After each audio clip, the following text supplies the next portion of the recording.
What's up guys, UnevenRanger here, and 2 days ago I got tagged in in fact no, I can't call her that anymore, in Purple Elf's video game tag video.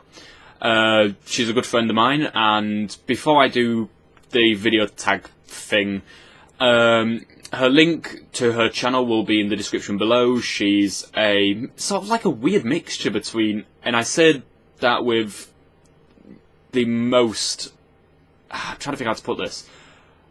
Just go to her channel, check her out. She does a lot of great content. She does like fashion stuff, which personally I'm not interested in, but she does it. She does video game stuff. She does occasional unboxing videos. She's a general all-round awesome source person, so go! Anyway, now that that's out of the way, she tagged me in something called the video game tag, which is a series of questions about your opinions on video games. So I'm going to be answering those questions now. Just had to quickly go onto the computer and find out what they were. So there are 1, 2, 3, 4, 5, 6, 7, 8 questions. I wish there was more, but it's me. Well, there's less. I actually don't know what I was trying to say there. Anyway, sorry if I'm a bit blue, you know, reflection off the screen and everything. But, yeah. First question. All-time favourite video game. Now, this is split into 2 questions, because it's all-time favourite PC game and all-time favourite console game. People that actually know me and have spoken to me, you know, at length, will know the answer to these 2 questions already. My first answer, all-time favourite PC game. My all-time favourite PC game of all time is XCOM UFO Defense on the DOSBox platform for the PC. It is the funnest little strategy game. You take control of everything to do with defending the world. You have to do base management, you research, you equip your soldiers, and then you have these... The thing that sells this game more than anything else is how attached you get to these soldiers and how easily they are killed. I'm not kidding. The game is brutal. If you go through it losing less than, I'd say about 30 to 40 soldiers, you're good. Let's put it that way. On my most recent game in it, you know, there was this really epic moment where the only survivor from my original team, like the first team that left the Sky Ranger, encountered aliens, fought them. I don't know why I was just... Yeah. He was the last survivor, and he turned out to be a badass. Like, he'd made shots across the map that saved so many lives. And there was this moment where he walked into a warehouse. I had 2 people backing him up behind him. I should have sent one of them in first. That was the biggest mistake of that game, because right in front of him, Chrysalid, an alien that will hit you and kill you basically in one hit. In fact, most things will kill you in one hit in this game. But they are a pain in the arse. So a Chrysalid in front of him, a floater, like not 2 feet away from him, maybe like 4 or 5 squares. I don't really know how it measures out. But yeah. So I was like, crap, what do I do? Run him out. And there was this tense moment where I hit the end turn button and I'm just watching, praying that the aliens in there will just leave him alone. Because it must have been this most awkward moment. He just runs in there, gun ready to shoot, and he's like, slowly back out the door. You didn't even see me. Unfortunately, the Chrysalid did run out the door, stabbed him in the stomach, and turned him into another Chrysalid. But, oh my god, it was such a tense moment, just watching, waiting, praying that nothing would happen. Anyway, that's my favourite PC game of all time. XCOM UFO Defense, not the remake. The remake is good, but it's nowhere near as good as the original. Favourite console game of all time? My favourite console series of all time is Mass Effect, because it's got everything I look for in a game. It's got great characters, an epic story, good combat, you know, good gameplay, and a likeable protagonist. I've played every game through at least a dozen times. I've got both the original and collector's edition for the Xbox for all 3 games except Mass Effect 2. I need the collector's edition for Mass Effect 2. And I've got both Mass Effect 1 and 2 Deluxe Edition on the PC. That should show how much I like this game. But yeah, my favourite one out of the trilogy would have to be Mass Effect 2. Mass Effect 1, as much as I loved it, it had the best story out of all 3 games. As much as I loved it, the gameplay, it just dragged it down too much. There was too much emphasis put on story and really good character development. It could have used another, maybe not a full year in development, but maybe another 6 months, maybe another 7 months in development, just to work out some of the bugs in the gameplay, because it is so frustrating at times. And Mass Effect 3, as much as Morden tugged my heartstrings, and Thane, show me one Mass Effect fan that was not cheering during the Thane versus Kyleng fight, and I will show you someone that needs to be kicked by a bat. A cricket bat. Made of metal. As much as, you know, it had so many epic moments, but the ending, that's all I need to say. That's all I need to say, the ending. Favourite genre of game? That's quite a tough one, actually. I have 2 favourite genres of games. My favourite genre, there's 2 genres that are like tied for first place. Number 1 is RPG. Specifically medieval RPG. I just love role-playing. I like getting into a character, and it's kind of difficult to explain to people that aren't into... take Oblivion, Skyrim, Fallout.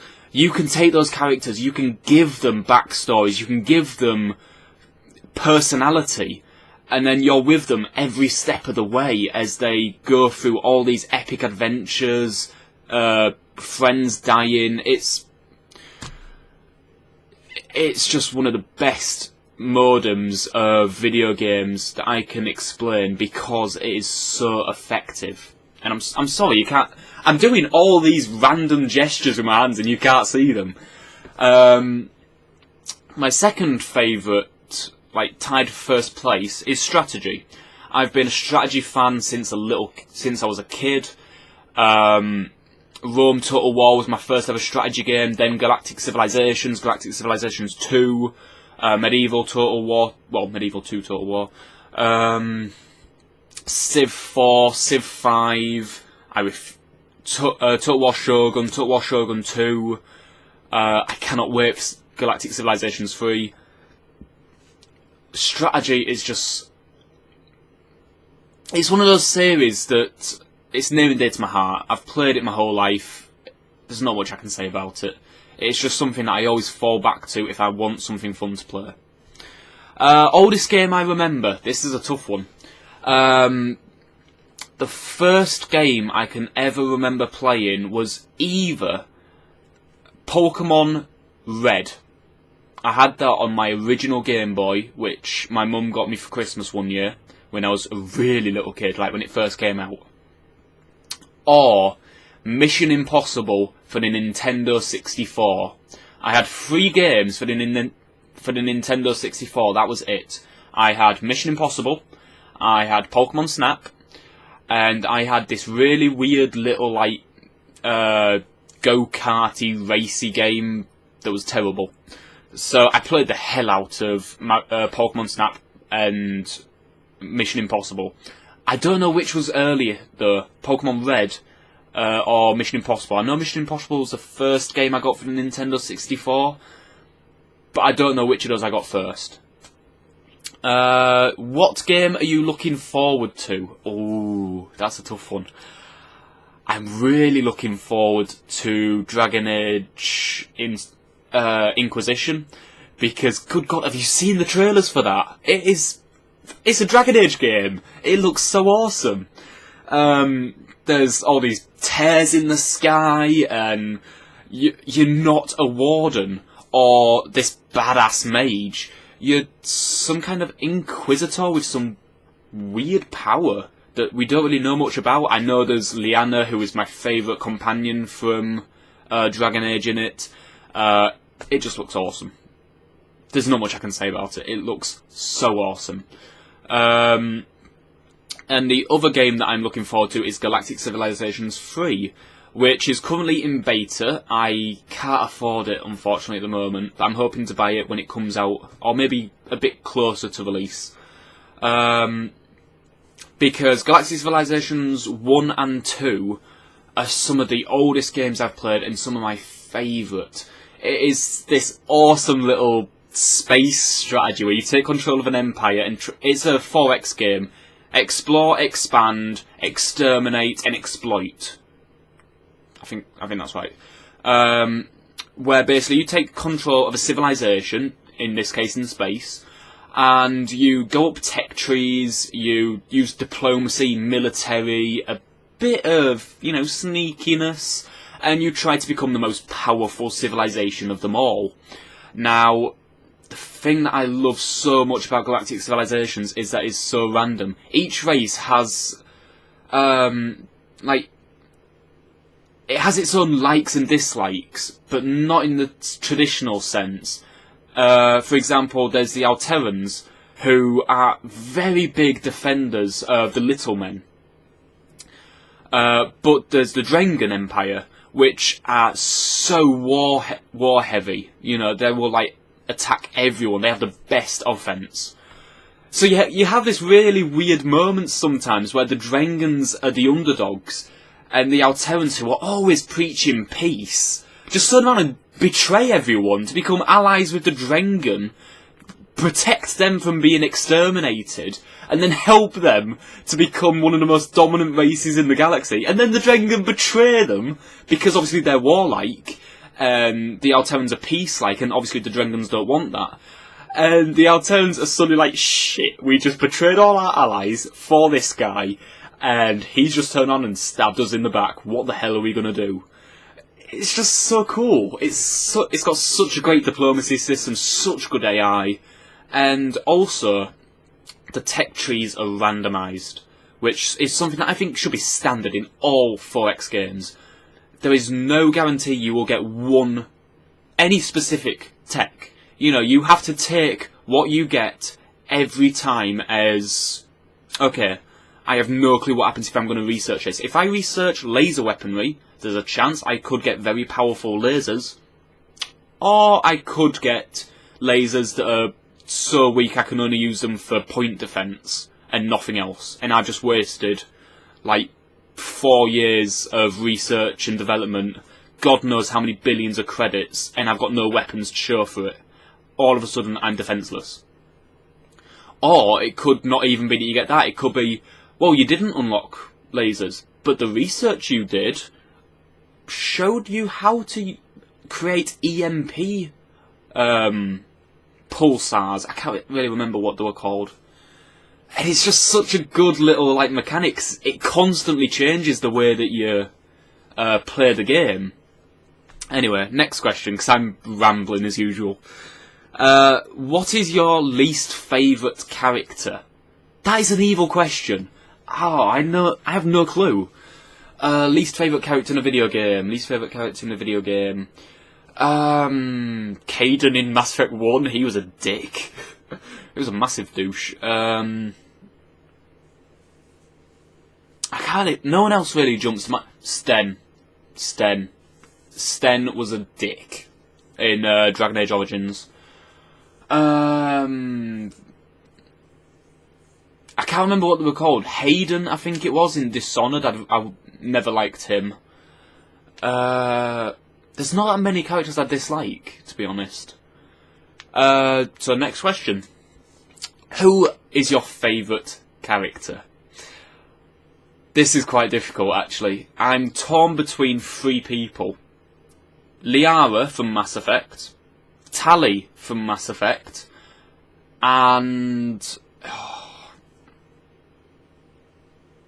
I was thinking of this earlier and I knew there was 3 people. Who's the third one? Who is the third one? Who's the third one? No, I can't remember at the moment. So the only 2 people that come to mind are Liara and Tali. Now, the reasons for this are not what you think. I know you're thinking, you know, love interests. Nope. The reason they're my favourite characters is because Liara, for one, in Mass Effect 1, she's this quiet, intellectual. You know, she's a researcher. She's someone that digs up Prothean ruins. She's an archaeologist. You know, think Daniel Jackson from SG-1, Series 1. She's timid, she's shy, she has no clue what's going on. And over the series, you slowly see her develop, and I'm talking character progression, something that a lot of video games get wrong. You have to show midpoints. You cannot say, okay, in the first game they were this, game 2, they're suddenly a badass. No, you can't do that. There was this awesome moment in the Shadowbroker DLC, where all of a sudden, all the, like, small tidbits of, hang on, Liara could be something a lot bigger than what she actually is.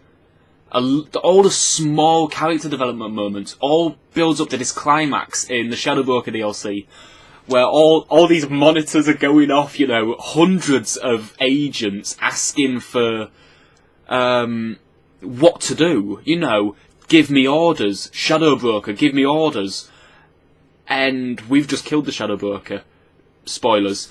And there's this moment where all these monitors are going off. I would be lost. I'm not even joking. I would be... Give me Jaffa Cakes! I will do nothing until you bring me Jaffa Cakes. But she just looks at everything, and all of a sudden she goes really calm, and takes control of the situation. You know, she quickly... modulates the, like, microphone so that her voice sounds like the original Shadowbrokers, and says, everything is under control. I want to report on it, all operations within 24 hours. And all of a sudden, she's taken over the Shadowbrokers organisation. It's like...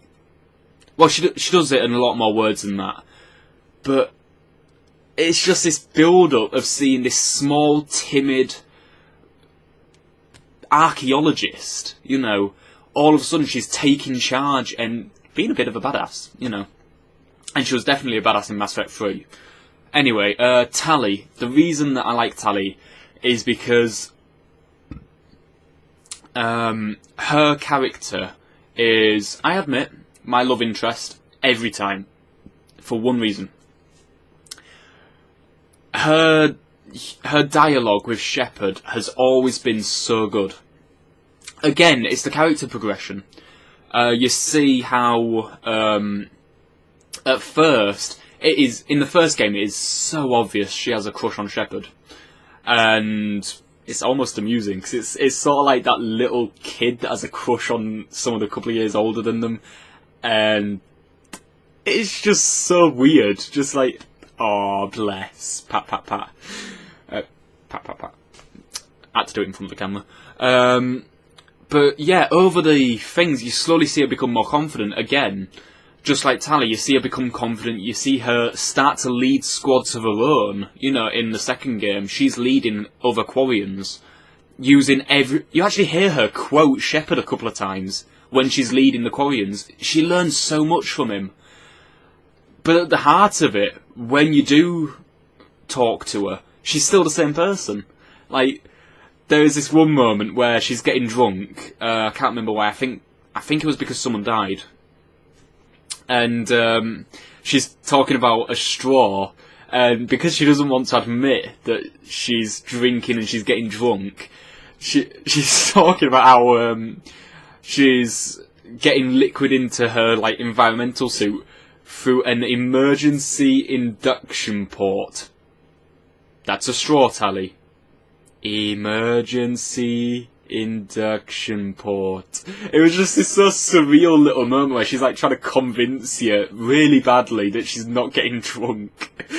And she's like, "You're drinking out of a straw, Tally." "No, it's an emergency induction port. I needed hydrating." "That's alcohol, Tally." No, I've never drunk alcohol. I don't know, it's one of my weak points. I love characters that develop, like, over time. Anyway, that has been my very rambly... wow, I've been recording for 20 minutes. That is crazy. I did not mean to ramble for this long. I apologise, guys. However, I will be tagging in this video David Revel, also known as Killswitch423, and Nicadia, who I affectionately refer to as Oi Douche. You two, you have to do the exact same thing I've just done, answer those 8, I think, questions, and I think that's about it. They are both YouTubers, LPers that I have. If you've seen my channel, you know who they are. They've appeared in videos before with me. If not, check them out. Their links will be in the description below, along with Purple Elves, who I do thank for tagging me in this. And as revenge, keep an eye out, because Ice Bucket Challenge is coming your way, good sir. I'm not joking. This is happening. Anyway, I've been UnevenRanger. Hope you enjoyed, hamsters. Take care.